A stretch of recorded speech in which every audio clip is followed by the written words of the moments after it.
রাস্তাগুলোকে দৃষ্টি আকর্ষণ করে বলতেছি যে রাস্তাগুলোর দিকে লক্ষ্য রাখুন, রাস্তাগুলোর দিকে লক্ষ্য রাখুন।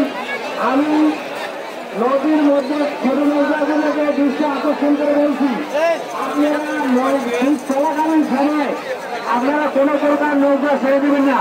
যদি নৌকা ছেড়ে দেন তাহলে আপনার বিরুদ্ধে ব্যবস্থা গ্রহণ করা হবে। আমি আমাদের কমিটির নৌকাটি দৃষ্টি আকর্ষণ করে বলছি।